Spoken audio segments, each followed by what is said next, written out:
Hello everybody, Andrew Casey at Hypersanity Books. Today we'll be starting off with basic information that will also help when the more complicated information comes. It will be easier to digest in regards to writing the theme and setting of your novel. Let's get into it.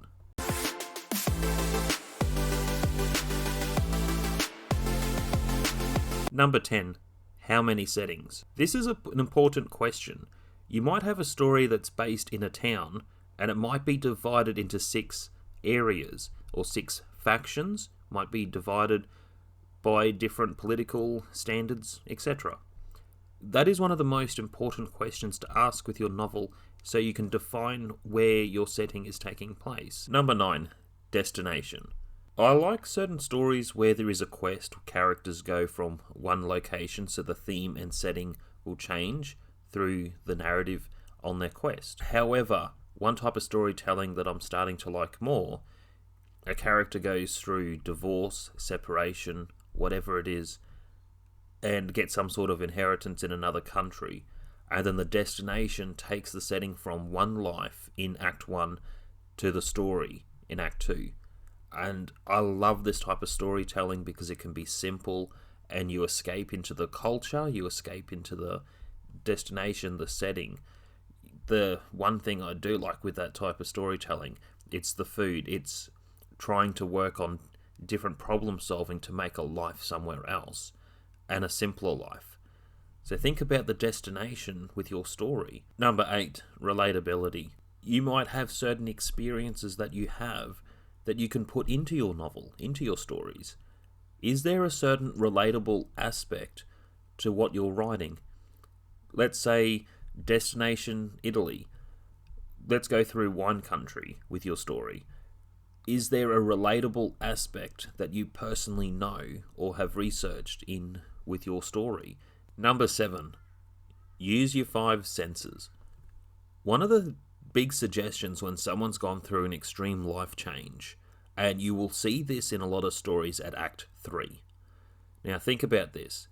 When you're losing control of your life or circumstances have completely changed, so the theme and the setting have drastically changed. For an example, someone in a homeless shelter. One example is to see something, hear something, smell something, taste something, and feel something. Use your 5 senses. And when you think about something that you may not have personally experienced, take some empathetic approach to how someone would feel in this situation and what they are doing to reclaim a little bit of control in their life. That's one of the points with the 5 senses. Now, this could happen in different aspects of a story. It could also be something to think about with what you're writing. To previous points, you could have a character go through a destination and a life change and use the 5 senses to immerse yourself in a whole new environment. Number 6. Your own happy place. Now, how do you feel? Better. This is not actually a bad thought. Use your imagination and think, where would you like to be? Where would your character like to be? Sometimes a happy place could be somewhere in a therapy sense, to use the imagination to get through a current struggle, to take a little bit of a time out, come back into the story. This works well for anger management, just like in the movie Happy Gilmore. I know a lot of Adam Sandler stories go that way with the anger management, which also brings me to the next point. Number 5.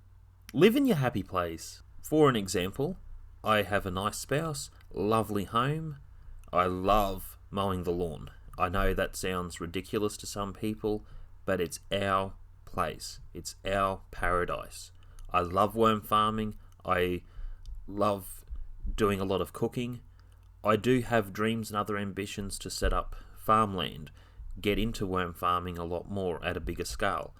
I have those other goals and ambitions, but for now, living in the moment, enjoying the present life, live in your happy place.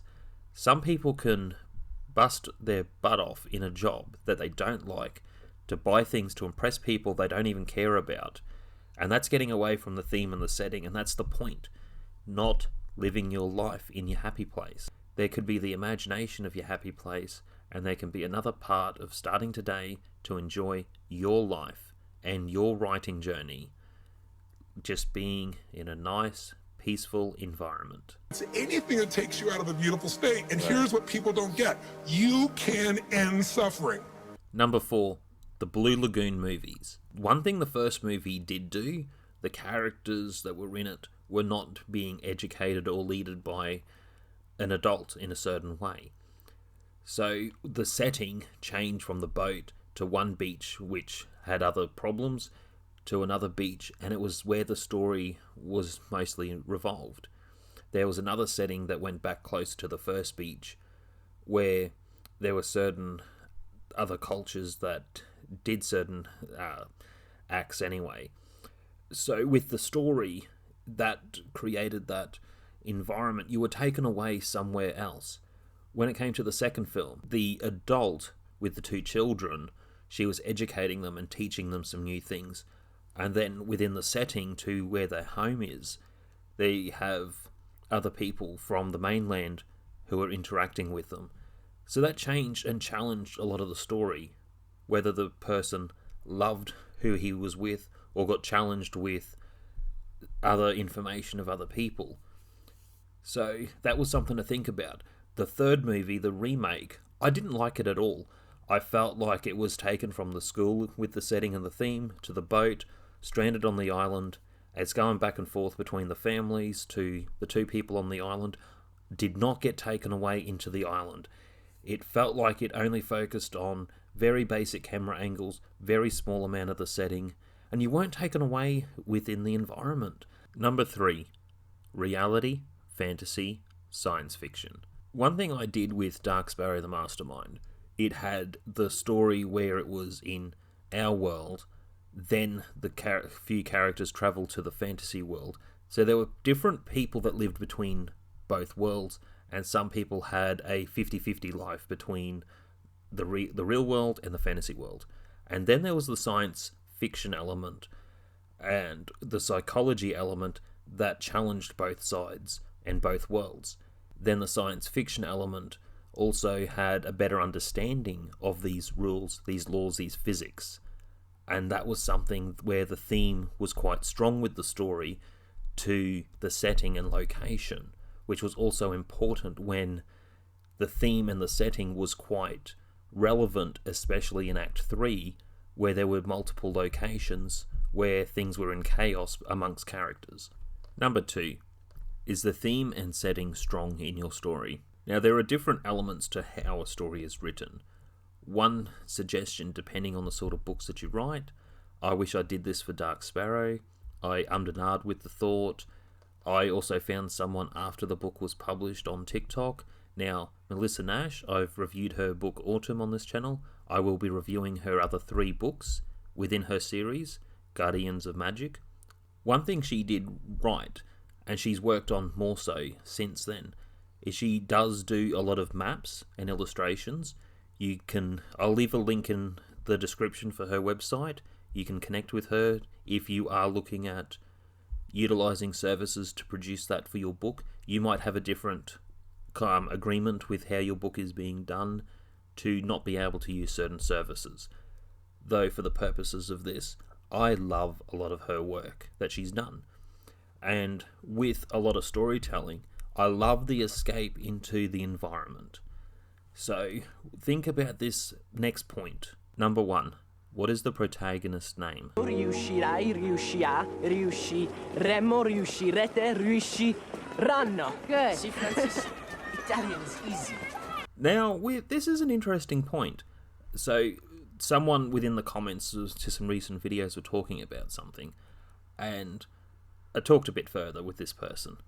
Now, with the movie or book Under the Tuscan Sun, a lot of people love it. A lot of people immerse into that environment and the culture, or working in with other people to work on different problem solving.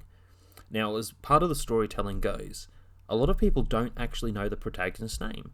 And when I think about this, there are a lot of books that I have read where there is such an escape. I don't even care about the character's name because I feel like I'm in the story.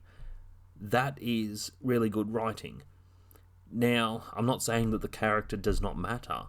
What I'm saying is the setting and the theme have been so strong with the story that you're not looking at it from the character's point of view. You are being the character within the story, or you are implying some of your own experiences into the story. So I do like a lot of stories where someone's at a new location.